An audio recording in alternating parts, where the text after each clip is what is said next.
तो आज की इस वीडियो में हम लोग बात करने वाले हैं उन पांचों एग्जाम्पल की जो एक्सरसाइज 1.1 के पहले हैं। तो एक एक करके उन पांचों एग्जाम्पल को हम लोग डिस्कस करते हैं। ठीक है। अब एग्जाम्पल 1 जो दे रखा है वो क्या है, वो लिखा है कि write the solution set of equation. ये जो इक्वेशन है x square plus x minus two is equal to zero in roster form. तो जैसा कि आप लोग इससे पहले वाली वीडियो में देख चुके हैं कि रोस्टर फॉर्म को कैसे लिखते हैं। तो अब हम लोग देखते हैं, पहले तो सॉल्व कर लें इसको।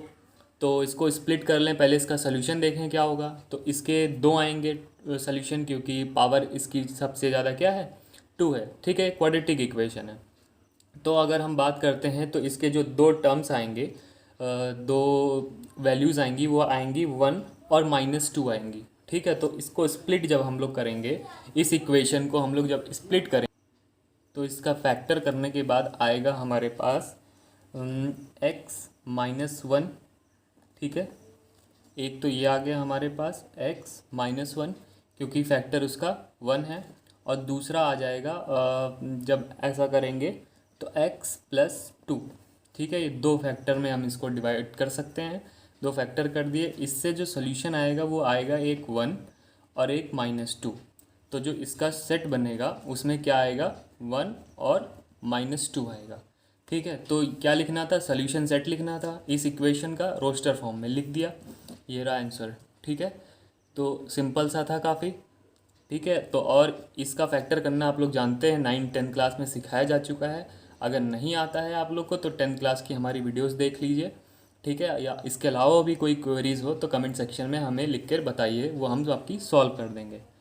तो अब एग्जाम्पल नंबर 2 देखते हैं कि वो क्या कहना चाह रहा है। तो ये जो क्वेश्चन क्या कह रहा है कि राइट द सेट। सेट क्या दिया है, ये आपका जो है सेट बिल्डर फॉर्म में दिया है और इसको रोस्टर फॉर्म में लिखना है। ये क्या लिखा है कि x सच दैट कि x is a positive integer. सबसे पहली बात वो पॉजिटिव होना चाहिए, और जब उसका x स्क्वायर करेंगे तो वो 40 से छोटा होना चाहिए। तो ऐसे कौन कौन से आ जाएंगे, 1 का स्क्वायर क्या 40 से छोटा है, हाँ है। ठीक है, 1 मिल गया हमें। अब 2 पे आते हैं हम लोग। ठीक, 2 का जब स्क्वायर करेंगे तो 4 आएगा, वो भी 40 से छोटा है। फिर आते हैं 3 पे, 3 का स्क्वायर किया 9 आ गया। ठीक है, ये भी सही है।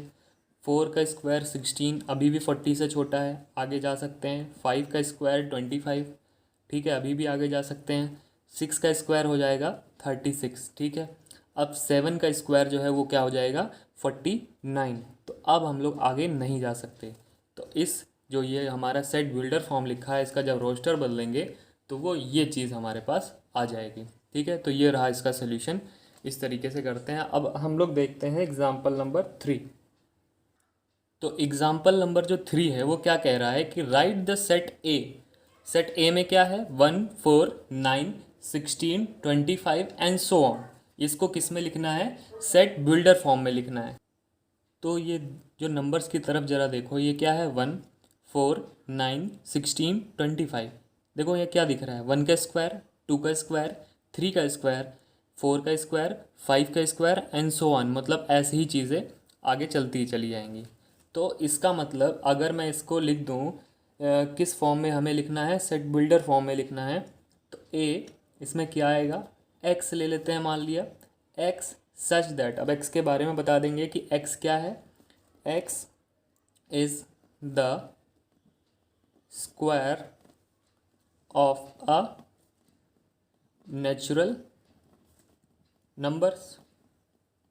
ठीक, नेचुरल नंबर के स्क्वायर हैं।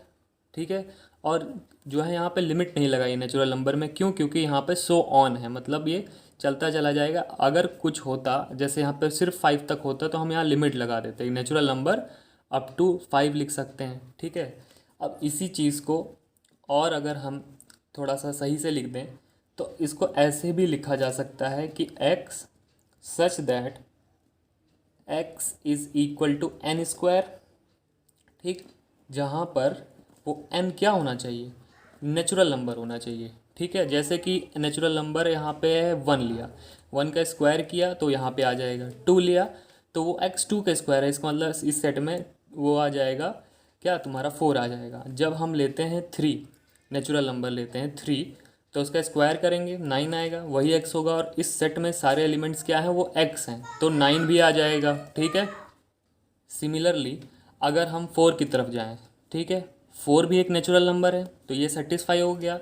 उसका स्क्वायर किया 16 और वो x के बराबर है। इस सेट में रखना तो x ही है ना, तो यहाँ पर 16 रखेंगे। ठीक है, क्योंकि वो n स्क्वायर के बराबर है। ऐसे ही 5 को देखते हैं, 5 भी नेचुरल नंबर है, 5 का स्क्वायर 25, तो इस सेट में वो 25 x के बराबर हो गया, तो x यहाँ पर जो है 25 यहाँ पर रख देंगे। इसी तरीके से 6 पे आएंगे, स्क्वायर करेंगे 36 एंड सो ऑन। ऐसे ही ये सेट चलता चला जाएगा। ज़रूरी नहीं है कि ये है, आप कोई और भी आइडिया लगा सकते हो इसको लिखने के लिए। ठीक है, तो ज़रूरी नहीं होता है कि एक ही तरीका। अगर आपके दोस्त ने ये किया है और आपने ये किया है, तो ज़रूरी नहीं है, बात एक ही है। ये चीज़ वो उसके दिमाग में वो आया और आपके दिमाग में ये आया, कोई बात नहीं।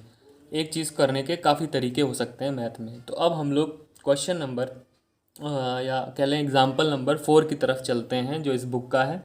तो ये रहा हमारा एग्जाम्पल 4। ये क्या कहता है कि राइट द सेट, ये जो सेट है इसको सेट बिल्डर फॉर्म में लिखना है। तो अब यहाँ पे ज़रा नोटिस करो कि पैटर्न क्या बन रहा है, कि जो न्यूमरेटर है और डिनोमिनेटर है, ठीक, जो डिनोमिनेटर से एक कम है न्यूमरेटर। ठीक है, हर जगह ये हो रहा है। यहाँ 3 है तो यहाँ एक कम 2, 4 है तो एक कम 3। या ये कह सकते हो कि जो न्यूमरेटर है उसके बाद डिनोमिनेटर उससे एक ज़्यादा है, 2 के बाद ये 3, 3 के बाद ये 4। तो कुछ ऐसा पैटर्न बन रहा है। तो कुछ n+1 जैसा है। n अगर मान लेते हैं हमारा नेचुरल नंबर है। ठीक है, तो अब यहाँ पे जब 1 रखेंगे तो 1 और ये हो जाएगा 2, 1/2, 2 रखेंगे तो यहाँ पे 2/3, 3 रखेंगे तो 3/4। इस तरीके से हमारे कंप्लीट हो जाएगा। ठीक है, अब यहाँ पर सेट है तो कोई भी नाम दे सकते हो आप, ए नाम दे देते हैं। ठीक है, तो यहाँ पे क्या लिखेंगे, x सच दैट, x के बारे में बता देंगे कि x क्या है, x n+1 है। ठीक है, जहाँ पर वेयर n क्या कहाँ पे बिलोंग करता है, नेचुरल नंबर। एंड और बताना पड़ेगा ना, क्योंकि कहाँ तक गया है, 6 तक, और n ऊपर वाला लिया है, तो जो हमारा n आएगा वो 6 तक जाएगा। ठीक, 6 से कम रहेगा या बराबर, और 1 या 1 से ज़्यादा रहेगा। ठीक है, और ये रहा हमारा क्लोज। तो ये चीज़ हमारी हो गई। ठीक है, तो समझ में आया कैसे किया। पैटर्न चेक करना पड़ेगा आपको ये चीज़ देखने के लिए सेट बिल्डर में, कि कैसे बनाया। जैसे यहाँ पे था ये n स्क्वायर करके बनाया था इसका। ठीक है, पैटर्न चेक करोगे तो चीज़ें ईजिली पड़ जाएंगी। अब हम लोग अपने एग्ज़ाम्पल 5 पे चलते हैं, जो कि लास्ट है। इसके बाद हम एक्सरसाइज 1.1 की बात करेंगे अगली वीडियो में। तो एग्ज़ाम्पल 5 हमारा क्या कहता है कि मैच करना है इस सेट को, और इस सेट में हमें मैचिंग करनी है लेफ्ट हैंड साइड और राइट हैंड साइड में। ठीक है, यहाँ पे सेट बिल्डर फॉर्म दे रखा है, यहाँ पे इसी का रोस्टर फॉर्म दे रखा है। देखो क्या होता है कि जब हमें सेट बिल्डर से क्या करना होता है, टेबुलर फॉर्म में आना होता है, ठीक है, या रोस्टर फॉर्म में आता है, तो काफ़ी ईजी होता है। और जब हमें रोस्टर या टेबुलर से सेट बिल्डर में जाना होता है तो टफ होता है। तो हम लोग यहाँ से यहाँ मैचिंग करके देखते हैं। ठीक है, यहाँ का देखते हैं आंसर क्या होगा और मैच कर लेते हैं। अगर आप लोग यहाँ से भी कर सकते हो, कोई प्रॉब्लम नहीं है, पर यहाँ से काफ़ी इजी पड़ जाएगा। जैसे यहाँ देखो लिखा है कि x में क्या आएगा कि x एक पॉजिटिव इंटीजर होना चाहिए। ठीक है, and is a divisor of 18 का डिवाइज़र है। तो यहाँ सीधा सीधा यही दिख रहा है। 18 को कौन कौन डिवाइड करता है, ये सब डिवाइड कर लेते हैं, तो ये हो गया हमारा कंप्लीट। ठीक है, था इजी। अब x इज़ एन इंटीज़र। ठीक है, इंटीज़र है और ये भी चीज़ फॉलो करना चाहिए। तो ये कौन कर रहा है, इसको ज़रा सॉल्व करो तो वैल्यू क्या आएंगी, 3 और -3, और वो हमें कहीं दिख रहा है यहाँ पर, ये रहा। ठीक है, तो ये हो गया हमारा ये भी कंप्लीट, कोई प्रॉब्लम। अब यहाँ पर देखो क्या लिखा है कि x के बारे में क्या डिटेल दी गई है, सच that x is an integer, और ये चीज़ फॉलो करे। तो इसका मतलब यहाँ से क्या है, जब सॉल्व करेंगे तो x 0 आएगा, और वो 0 कहीं दिख रहा है, ये रहा वो 0। ठीक, अब यहाँ पे लिखा है कि x such that x is a letter of the word principal. तो ध्यान से देखो, अब यहाँ पे एक चीज़ प्रॉब्लम लग रही होगी कि एक ही आई है। अब ये मैं पहली वीडियो में क्लियर कर चुका हूँ कि रिपीटिशन नहीं होगा और ऑर्डर भी मैटर नहीं करता है। ठीक है, अगर ये इधर उधर भी लिख सकते थे, एल इधर कर देते, पी इधर कर देते, तो कोई बात नहीं, मैच यहीं से होता और रिपीटिशन नहीं होगी। तो ये चीज़ हमारी यहाँ पर हो गई। ठीक है, तो ये हमारे सारे एग्जाम्पल एक्सरसाइज 1.1 के पहले के पांचों एग्जाम्पल हो गए। और अगली वीडियो में हम लोग बात करेंगे किसकी, वो होगा हमारे पास एक्सरसाइज 1.1। थैंक यू और जय हिंद।